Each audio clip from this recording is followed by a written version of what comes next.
سردار صاحب آپ کی طرف آتے ہی جی، خوزدار کے کیا حالات ہیں؟ جہاں تک خوزدار کی بات ہے حفیظ صاحب، میں یہ نہیں کہتا ہوں کہ پورے بلوچستان میں امن و امان کا مسئلہ 100% تک درست ہے. میں یہ ضرور کہوں گا کہ بلوچستان کے حالات گزشتہ کچھ مہینوں سے بہت بہتر ہیں. بعض علاقوں میں اچھے نہیں ہیں. اگر ہم یہ سمجھیں کہ بلوچستان کے حالات بالکل صحیح ہیں تو میرے خیال میں یہ صحیح بات نہیں ہوگی. بلوچستان کا مسئلہ یہ تھا کہ جی ہم نے شروع سے، ہمارے لیڈر صاحب ڈاکٹر صاحب نے یا امیر آصف خان نے یہ بات کہا تھا کہ بلوچستان میں بات چیت کا پہلے ہمیں ماحول بنانا چاہیے. ماحول کس طرح بنے گا؟ ماحول اس وقت بنے گا جب یہاں مسن جو ہمارے پرسن ہیں ان کو اپنے ذریعہ پہ لائیں. اچھا. تاکہ لوگوں کو یہ ہم بتا سکیں کہ بھائی ہم اچھائی کی طرف جا رہے ہیں. جو آپ لوگوں کا ایک ڈیمانڈ تھا کہ جی ہمارے بہت سے لوگ غائب ہیں. تو یہ مسنگ پرسن کس کے پاس ہے؟ مسنگ پرسن ایجنسیوں کے پاس ہوں گے صاف بات، اور میرے باپ کے پاس نہیں ہوں گے. تو ابھی تو بھاوت صاحب کہہ رہے تھے کہ جی اختیار ہمارے پاس ہے، وہ ہمارے تابع ہیں، تو آپ لوگ اقتدار میں، تو پھر ان کو کیوں سامنے نہیں لاتے؟ آئینی حوالے سے تو ویسے ہمارے تابع ہم کہتے کہ ہیں، لیکن بات یہ کہ جو مسنگ پرسن ہوئی ہیں یہ تو آپ بھی جانتے ہیں، میں بھی جانتے ہوں، پورے پاکستان کے عوام جانتے ہیں کہ یہ ایسے لوگ نہیں تھے کہ میں اور یا کوئی عام آدمی اٹھا کے در جائے. ابھی فگروں میں فرق ہے. جو ہمارے وہ جو ناراض بلوچ جس کو ہم کہتے ہیں وہ فگر بہت زیادہ بتاتے ہیں. جس طرح ماما قدیر بول رہے کہ 18-19 ہزار گورنمنٹ سطح پہ. آپ کے کیبنٹ کے کلیگ جی بابت صاحب کا یہ دعویٰ اگر درست ہے کہ فوج اور ایجنسیاں حکومت کی ماتحت ہیں اور ہمارے پاس اقتدار بھی ہیں، تو پھر تو یہ فگر اور یہ سب کچھ اس صوبے کے اس ہوم منسٹر جو آپ کے کلیگ ہیں، آپ کے ساتھ کیبنٹ میں بیٹھتے ہیں، تو یہ فگر تو پھر ان کے پاس ہونی چاہیے تھی. تو یقیناً ہم اپنے علاقوں کی بات کر رہے ہیں. جس طرح وہ فگر جو مجھے پتہ ہے خوزدار کے حوالے سے وہ کسی کو پتہ نہیں ہوگا. مستوں کا فگر ہے وہ اگر نواب شاہوانی زیادہ بہتر جاؤں گے، کلات کا امیر خالد جانتا ہے. تو ہم یہ کہتے ہیں کہ وہ جو ماحول بات چیت کے لیے جو ہم نے کوشش کی کہ بات چیت کا ایک ماحول بن جائے، وہ ماحول ابھی تک بنا نہیں. مسنگ پرسن کا مسئلہ حل ہو جائے تو پھر ماحول بالکل میں کہتا ہوں کسی حد تک سازگار ہوگی. اچھا سر صاحب، یہ ٹوٹل تعداد مثلا اسلام آباد اور وہاں پہ مختلف دعوے ہیں. ابھی ماما قدیر اور اس طرح کے لوگ وہ کہتے ہیں ہزاروں میں ہیں، پھر کچھ حکومتی لوگ کہتے ہیں کہ نہیں چند درجن ہے، کچھ لوگ ایسے بھی ہیں کہ وہ کہتے ہیں کہ کوئی ایک بھی نہیں ہے. تو ایکچوئل پوزیشن کیا ہے؟ آپ لوگوں کا کیا اسٹیمیٹ ہے؟ یہ سینکڑوں میں ہیں، ہزاروں میں ہیں، درجنوں میں ہیں؟ میں یہ کہتا ہوں کہ اگر جو وہ بولتے ہیں کہ جی ہزاروں میں، یہ بھی نہیں ہے. اگر کوئی گورنمنٹ سطح پہ کہ یہ بولے کہ جی وہ کچھ لوگ ہیں درجنوں میں، یہ بات بھی صحیح نہیں ہے. صحیح فگر یقیناً میں اس کو صحیح نہیں بتا سکتا ہوں.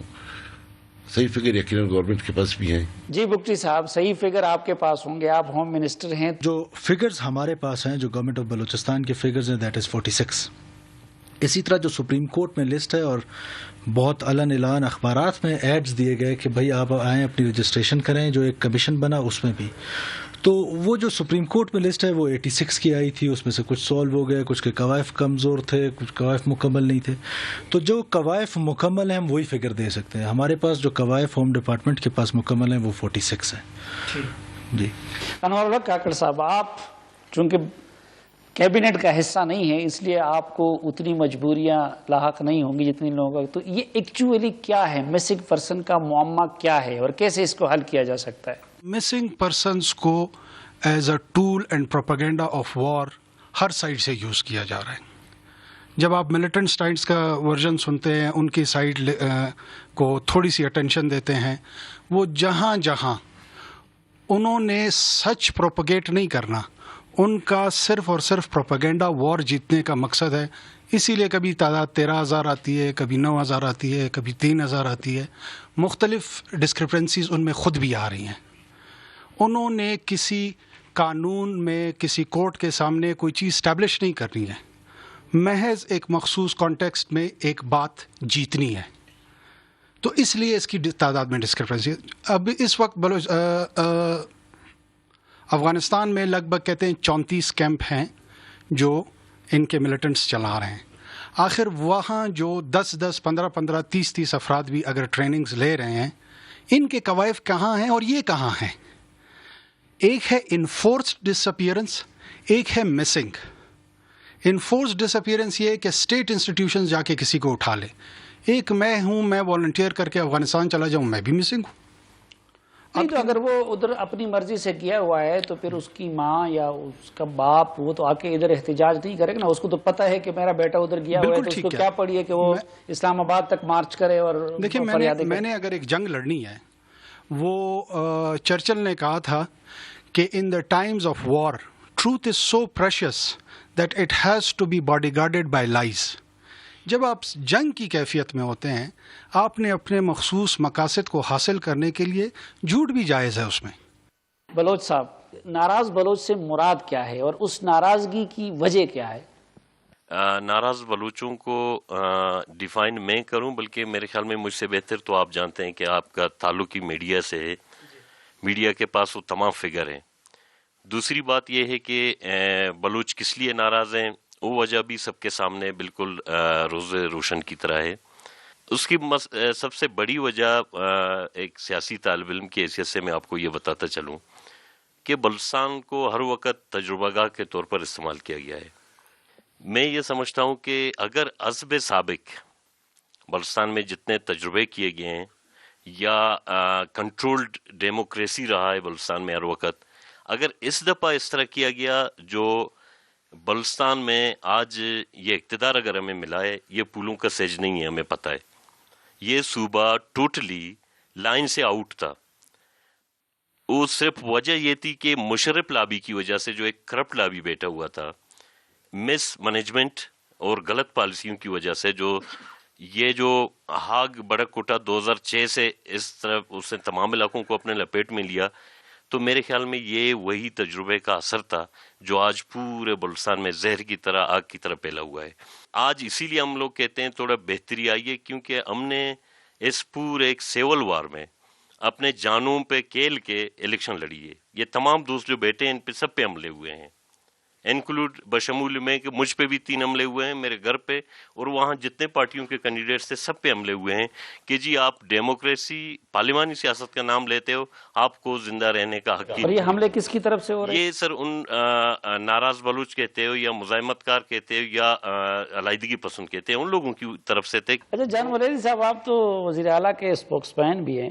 3 چیلنجز سے ابھی تک آپ کی حکومت اس لیے بھی صحیح طریقے سے نمٹ نہیں سکی کہ سب سے بڑا چیلنج 3 پارٹیوں کا ایک ساتھ چلانا بن گیا ہے. کبھی جو ہے زہری صاحب ناراض ہوتے ہیں، کبھی ایک پارٹی ناراض ہو جاتی ہے، کوئی کہتا ہے میرا اختیار وزیر اعلیٰ صاحب نے رکھ لیا ہے، کبھی کیبنٹ میٹنگ نہیں ہو جاتی. تو واقعی یہ 3 پارٹیوں کا ایک ساتھ چلانا کوئی پرابلم ہے؟ اور دوسرا یہ کہ کیا واقعی دیگر اداروں کی طرف سے اس طرح تعاون ہو رہا ہے جس طرح کے بابت صاحب فرما رہے تھے؟ سلیم صاحب، اول تو دیکھیں کولیشن گورنمنٹ کے مشکلات اور مسائل تو ہوتے ہیں، ہر جگہ کولیشن ہوتی ہے تو کولیشن کے اپنے اپنے مشکلات ہوتے ہیں، کیونکہ 3 الگ ڈسپلن ہیں اور الگ سوچ کے لوگ ہیں، تو ایک ساتھ کام کرنے میں مشکلات ہوتی ہے. اور جمہوریت میں اختلاف رائے ہونا اور ایک کے ایشو پہ مختلف رائے رکھنا، یہ جمہوریت کا حسن ہے اور یہ ہونا بھی چاہیے اور یہ ہو بھی رہا ہے. دیکھیے بلوچستان میں چیلنجز، جو بنیادی چیلنجز 3 ہیں نا، وہ ہے غربت، انتہا پسندی اور جہالت.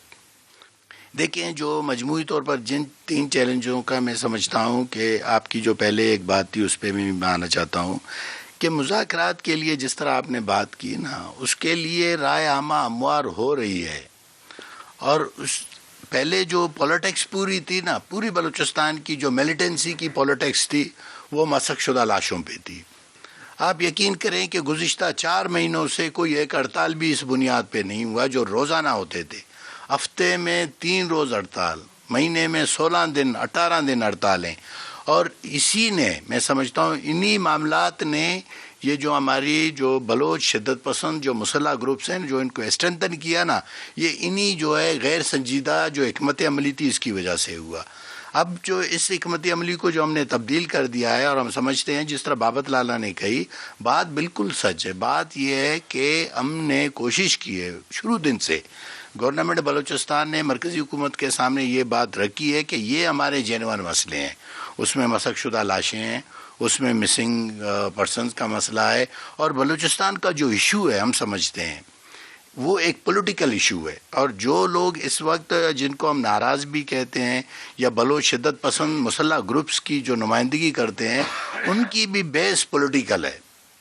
اگر ہم پولیٹیکل ایشوز کو سیاسی انداز میں حل کرنے کی کوشش کریں، طاقت کا استعمال کوشش کریں کم کریں، لوگوں کو مارنے اور آپریشن کے ذریعے ایک چیز کو ٹھیک کرنے کے بجائے ان کو موقع دیں، ان کے ساتھ بات چیت کریں، براہ راست نہیں ہوگا تو بالواسطہ بات چیت کریں۔ اچھا، یہ ناراض بلوچ کون ہیں اور آپ کس سے بات کریں گے؟ مثلا آپ بھی بلوچ ہیں، یہ بھی بلوچ ہیں، یہ بھی بلوچ ہیں، یہ بھی بلوچ ہے، تو ہم جب کہتے ہیں کہ ناراض بلوچ، تو آپ وہ ہیں کون اور آپ راضی کس کو کریں گے؟ ہم جو سمجھتے ہیں نا، بلوچستان کا جو نوجوان ہے، جو ایک نئی سوچ کے ساتھ ابھر رہا ہے نا، اس کی ناراضگیاں ہیں، اور وہ سمجھتا ہے کہ اس ریاست میں مجھے وہ مقام حاصل نہیں ہے جو مجھے ہونا چاہیے، جو ایک شہری کی حیثیت سے، ایک نوجوان کی حیثیت سے جو مراحت، جو مفادات، جو چیزیں مجھے ملنی چاہیے وہ نہیں مل رہی ہیں، اور جو اس کا کلیم یہ ہے کہ میں اس کا والی وارث ہوں، اس ملک کا والی وارث ہوں،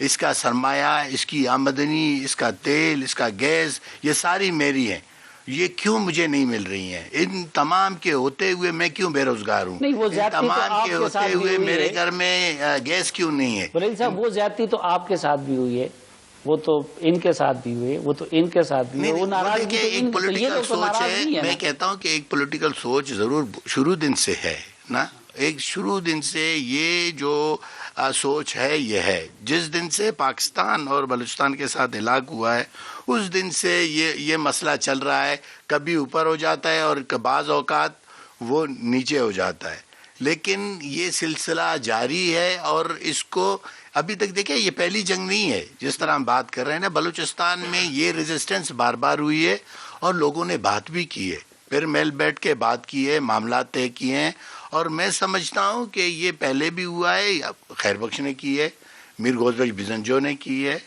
اور ہمارے دوسرے اکابرین نے کی ہے، اور ہم سمجھتے ہیں کہ بلوچستان کا مسئلہ آج بھی پولیٹیکل ہے، اور ان لوگوں کو بھی بیٹھ کر ان معاملات کو طے کرنا ہوگا۔ اچھا، نواب ایاز جو غزئی صاحب، کچھ عرصہ پہلے تک بلوچستان میں رہنے والے پختون جو ہے وہ بھی بڑے ناراض دکھائی دے رہے تھے، وہاں پہ بھی آپ لوگ ان کی محرومیوں کا بڑا تذکرہ کرتے تھے، تو کیا گورنرشپ اور وزارتیں ملنے کے بعد وہ محرومیاں ختم ہو گئی ہیں، یا کہ پختونوں میں بھی اب بھی کوئی وہاں پہ بھی کوئی ناراض ہے؟ صافی صاحب، بات ہو رہی ہے ناراض بلوچ، ہم سب ناراض ہیں، حقیقت میں ہم سب ناراض ہیں۔ ہاں، ناراضگی کی مختلف کیٹیگریز ہوتی ہیں، مختلف قسمیں ہوتی ہیں۔ کچھ ایسے ناراض لوگ ہوتے ہیں جو گھر چھوڑ کے چلے جاتے ہیں، کچھ ایسے ناراض لوگ ہوتے ہیں کہ کسی سے سلام بند کر دیتے ہیں۔ جہاں ناراضگی کی بات ہے تو صوبے میں رہنے والے دو بڑے قومیں جو ہیں، پشتون بلوچ، اور یہاں پہ رہنے والے ہزارہ یا اور قومیں جو ہیں، وہ سارے ناراض ہیں۔ پہلے دن سے جب سے یہ ملک بنا ہے، اس دن سے اس صوبے کو دانستہ طور پہ محروم رکھا گیا ہے ہر حوالے سے۔ آپ کو معلوم ہے کہ ساحل، وسائل، گیس، کوئلہ، کرومائٹ، ماربلز، سندک، سونا، یعنی دنیا جہان کی نعمتیں ہیں، لیکن اس وقت اگر آپ بلوچی ایریا میں جائیں تو آپ کو آدھی آبادی جو ہے ابھی ننگے پاؤں ان کے بچے پھرتے ہیں۔ اتنے وسائل کے باوجود اگر آپ ہمارے پشتون علاقے میں آئیں تو ابھی تک لوگ پینے کے پانی کے لیے کلومیٹر دور جا کے عورتیں سر پہ پانی کی مشکیزیں لاتے ہیں۔ تو جب حالات ایسی ہو صوبے میں، ہم دیکھتے ہیں ملک ہے ہمارا، ہم چاہتے ہیں کہ اتنے زیادہ وسائل میں ہماری بچوں کی حالت ان بچوں جیسی ہو جو کہ لاہور میں رہ رہے ہیں، جو کہ اسلام آباد میں رہ رہے ہیں۔ ہمارا بچوں کا بھی وہی حق بنتا ہے۔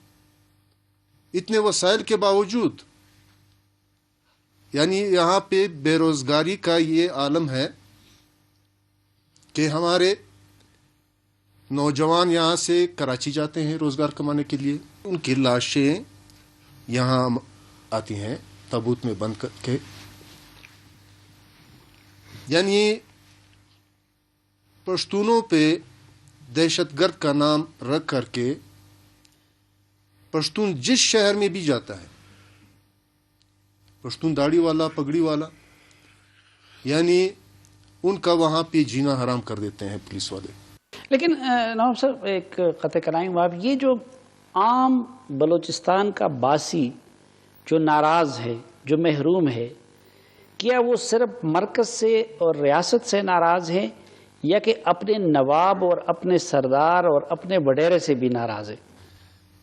دیکھیں اس میں بھی مرکز کا قصور ہے. یہ غلطیاں جتنی بھی ہوئی ہیں یہ مرکز سے ہوئی ہیں. مرکز کبھی کسی کو سر پہ اٹھا دیتے ہیں، کبھی کسی کو زمین سے مار دیتے ہیں. نواب اکبر خان بگٹی اس ملک کا وزیر دفاع رہا، اس ملک کا گورنر اور اس صوبے کا اور وزیر اعلیٰ رہا. لیکن جب ان کو تھوڑا بھی تکلیف ہوتا تھا تو ان کے تیمارداری کے لیے پریزیڈنٹ بھی آتا تھا، پرائم منسٹر بھی آتا تھا. لیکن پھر اسی ایک بوڑھے شخص کو جو 80+ ہو چکا تھا، کیا ضرورت تھی؟ انہوں نے کون سا گناہ کیا تھا کہ ان کو شہید کر دیا گیا، جس سے یہ سارے پورے حالات بنے صوبے کے؟ نہیں، گناہ اس میں ایک دلیل کہ کیا ریاست کو چیلنج کرنا، ریاست کے خلاف بندوق اٹھانا یہ گناہ نہیں ہے؟ پھر تو اس حساب سے تو پھر کل اگر کوئی طالب بھی مارا جائے گا تو ہم کہیں گے کہ اس نے کون سا گناہ کیا تھا. کل اگر کوئی بلوچ دوسرا ملیٹنٹ بھی تو ان پہ اس چیز کا اطلاق کیوں نہیں ہوتا؟ صافی صاحب دیکھو، بندوق تو ہمارے پاکستان کے ملک کے جغرافیہ کے اندر طالبان نے جو بندوق اٹھایا ہے، آپ اس کے ساتھ مذاکرات کر رہے ہو. مذاکرات کے دوران وہ آپ کو تھریٹس بھی دے رہے ہیں، آپ پہ بم بھی پھینک رہے ہیں، خودکش حملے بھی کر رہے ہیں، لیکن پھر بھی آپ اس کے ساتھ مذاکرات کر رہے ہیں. اچھا خالد لانگو صاحب، آپ سے ایک یہ جاننا چاہوں گا کہ ایک شکوہ یہ بھی ہے کہ بھائی جب یہی بلوچستان کا رہنے والا، یہی سردار، یہی نواب یا عام بلوچ، وہ جب اقتدار سے محروم ہوتا ہے تو پھر ناراض ہوتا ہے، لیکن جب اقتدار میں ہوتا ہے، وہ جمالی صاحب کی صورت میں ہو، وہ خالد لانگو صاحب کی صورت میں ہو، تو پھر وہ ناراض نہیں رہتا، پھر وہ اسٹیٹ کا وفادار بھی رہتا ہے. اس کے جواب میں آپ کیا کہیں گے کہ یہ ناراضگی مستقل کیوں نہیں ہے، یہ اقتدار سے مشروط کیوں ہے؟ ریاست نے، کیونکہ ہماری مستقل بنیادوں پر پالیسیز بنتی نہیں ہیں، ریاست نے حقیقتاً کچھ سرداروں اور نوابوں کو نوازا، بجائے عام بلوچ کے مسائل مشکلات کو ایڈریس کرنے کے ریاست نے ریاست نے اپنے لیے آسان سمجھا کہ جی میں بجائے عام ڈیرہ بوٹی کے عام بوٹی کو سہولیات دوں، وہاں اسکول دوں، وہاں اس نے ایک نواب کو، ایک سردار کو نوازا، اور جب اس سردار کے نواب کے اپنے مفادات کا مسئلہ آیا تو ریاست کے خلاف اٹھ کھڑا ہوا.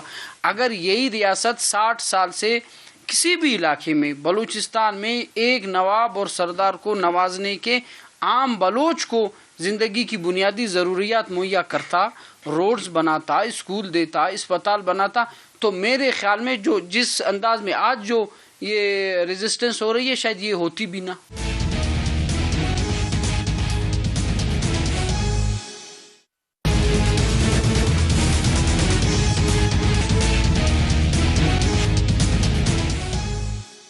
آپ سب سے میرا ایک ہی سوال ہے کہ مرکز سے اور وفاق سے آپ لوگوں کو بلوچستان کے عوامی نمائندوں کی حیثیت سے کیا شکایت ہے اور کیا ان سے مطالبہ ہے، اور ہم سے یعنی پاکستانی میڈیا سے آپ لوگوں کو کیا شکایت ہے اور کیا مطالبہ ہے؟ جی بابت اللہ. میڈیا سے تو ہمیں بڑی شکایت ہے. واقعتاً میڈیا نے جو ہم کہتے تھے کہ ستیلی ماں،